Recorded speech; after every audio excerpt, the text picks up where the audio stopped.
Micro finance ಹಾವಳಿಗೆ ಕಡಿವಾಣ ಹಾಕೋದಕ್ಕೆ ಸರ್ಕಾರ ಮುಂದಾಗಿದೆ. ಸುಗ್ರೀವಾಜ್ಞೆ ಸಂಪೂರ್ಣ ಜಾರಿಗೆ ಅಂತಿಮ ಹಂತದ ಸಿದ್ಧತೆ ಆಗ್ತಾ ಇದೆ. ಮೈಕ್ರೋ ಫೈನಾನ್ಸ್ ಕಂಪನಿಗಳಿಗೆ ಆರ್ಬಿಐ ಸುತ್ತೋಲೆಯನ್ನ ಹೊರಡಿಸಲಾಗಿದೆ. ಬೆಂಗಳೂರು ನಗರ ಡಿಸಿ ನೇತೃತ್ವದಲ್ಲಿ ಸಭೆ ನಡೆಸಿದ್ದು ಆರ್ಬಿಐ ಗೈಡ್ಲೈನ್ಸ್ ಪ್ರಕಾರವೇ ನಡೆದುಕೊಳ್ಳುವಂತೆ ತಾಕೀತು ಮಾಡಲಾಗಿದೆ.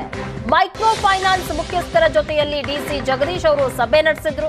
50% ಆದಾಯ ಕಡಿಮೆ ಇದ್ದವರಿಗೆ ಸಾಲ ನೀಡಬೇಡಿ, ಸಾಲಕ್ಕೆ ಸಂಬಂಧಿಸಿದ ಯಾವುದೇ ಶುಲ್ಕ ಮರೆಮಾಚಬೇಡಿ, ಗ್ರಾಹಕರ ಒಪ್ಪಿಗೆ ಇಲ್ಲದೆ ಕ್ರೆಡಿಟ್ ಅಲ್ಲದ ಉತ್ಪನ್ನವನ್ನ ನೀಡಬೇಡಿ ಅಂತ ಕೆಲವೊಂದಿಷ್ಟು ತಾಕೀತುಗಳನ್ನ ಸಹ ಇವತ್ತು ಮಾಡಲಾಗಿದೆ.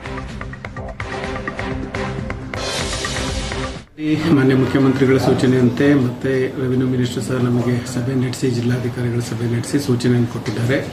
ಮೈಕ್ರೋ ಫೈನಾನ್ಸ್ನಿಂದ ಯಾರಿಗೆ ತೊಂದರೆ ಆಗ್ತಾ ಇದೆ ಅವರಿಗೆ ತೊಂದರೆ ಆಗದಂತೆ ನೋಡ್ಕೋಬೇಕು ಅನ್ನೋದು ಸರ್ಕಾರದ ಆಶಯ ಆಗಿದೆ. ಅದರಿಂದ ನಾವು ಸಹ ನಾಳೆ ಬೆಳಿಗ್ಗೆ 10:30ಕ್ಕೆ ಎಲ್ಲ ಮೈಕ್ರೋ ಫೈನಾನ್ಸ್ ಹೆಡ್ ಯಾರಿದ್ದಾರೆ ಜಿಲ್ಲಾ ಹೆಡ್ ಅವ್ರನ್ನೆಲ್ಲ ಮೀಟಿಂಗ್ ಕರೆದಿದ್ದೀವಿ.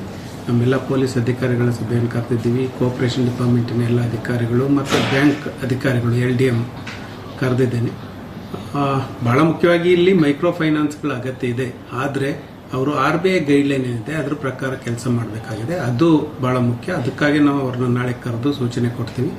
ಯಾರು RBI ಗೈಡ್ಲೈನ್ ಪ್ರಕಾರ ಕೆಲಸ ಮಾಡ್ತಾರೆ ಅವರಿಗೆ ಕೆಲಸ ಮಾಡಲಿಕ್ಕೆ ಅವಕಾಶ ಇದೆ. ಯಾರು RBI ಗೈಡ್ಲೈನ್ ಬಿಟ್ಟು ಕೆಲಸ ಮಾಡ್ತಾರೆ, ಸಾರ್ವಜನಿಕರಿಗೆ ತೊಂದರೆ ಕೊಡ್ತಾರೆ, ವಸೂಲಿ ಮಾಡುವಂಥ ಸಂದರ್ಭದಲ್ಲಿ ಸರಿಯಾದ ಮಾರ್ಗವನ್ನು ಬಳಸೋದಿಲ್ಲ, ಅಂಥವ್ರ ಮೇಲೆ ಕ್ರಮ ಜರುಗಿಸಬೇಕು ಅಂತ ಸರ್ಕಾರ.